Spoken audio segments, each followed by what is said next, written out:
નમસ્કાર દર્શક મિત્રો, બીએન ન્યૂઝ ગુજરાતીમાં આપ સૌનું હાર્દિક સ્વાગત છે। આવો જોઈએ આજના મુખ્ય સમાચાર। વાઘોડિયા નિમેટા રોડ પર અકસ્માતની ઘટના બનવા પામી હતી।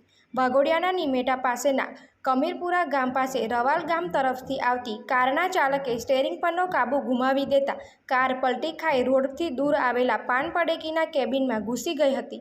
કાર ધડાકાભેર પલટી ખાઈ કેબિનમાં ઘૂસી જતા આસપાસના લોકો દોડી આવ્યા હતા। આ સમયે કેબિનમાં બેઠેલા કેબિન માલિકને ઈજાઓ થતાં મદદ માટે પહોંચેલા લોકોએ કેબિનમાંથી બહાર કાઢી સારવાર અર્થે વડોદરા ખાતે હોસ્પિટલમાં ખસેડવામાં આવ્યા હતા। બીજી બાજુ અકસ્માતની જાણ વાઘોડિયા પોલીસને થતાં બીટના જમાદાર પણ પોતાની ટીમ સાથે ઘટના સ્થળે પહોંચી તપાસ હાથ ધરી હતી।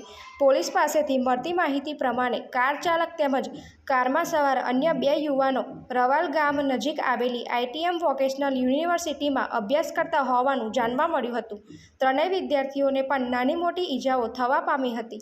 હાલ તો પોલીસ કારને કેબિનમાંથી બહાર કાઢી વધુ તપાસ હાથ ધરી છે।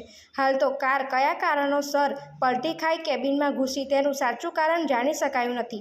અકસ્માતનું સાચું કારણ પોલીસ તપાસ બાદ જાણી શકશે। અબ્દુલ ખાન અહેમદ ખાન। શું થયું ઘટના? આ બાજુથી ગાડી આવી, સાહેબ મેં ખાલી ચા લઈને સાઈડ પર હતી અને મેં ખાટલામાં ઊંઘી રહેલા ને એકદમ જ ગાડી આવી ને એટલે અમને ગાલ દીધા મહી જ ડાયરેક્ટ હો વાગ્યું છે। 2 હાથ એમ થઈ ગયું છે, આ કમરમાં વાગ્યું છે। સાહેબ બીમાર હતા, આપણે મેં 4.5 લાખ રૂપિયા ખર્ચો કર્યો ત્યારે હું મારું નામ પઠાણ મુજફ્ફર છે। મારો પપ્પા નિમેટા કમ્પાઉન્ડ ખાતે કેબિન ધરાવે છે પાન પડીકીનું।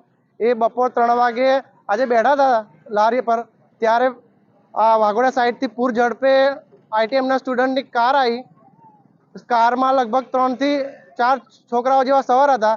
પૂર ઝડપે કાર આવતા અમારા કેબિનમાં ઠોકી અને કેબિનનો આખો કચરધાન કરી નાખેલો છે। કારની સ્પીડ લગભગ 120ની અરાઉન્ડ હતી અને કાર આખી પલટી ખાધેલ છે અને કેબિનમાં ઘૂસેલ ગયા છે અને મારા પપ્પાને બી ખૂબ જ વાગેલું છે અને SSG ખાતે લઈ ગયા છે એમને।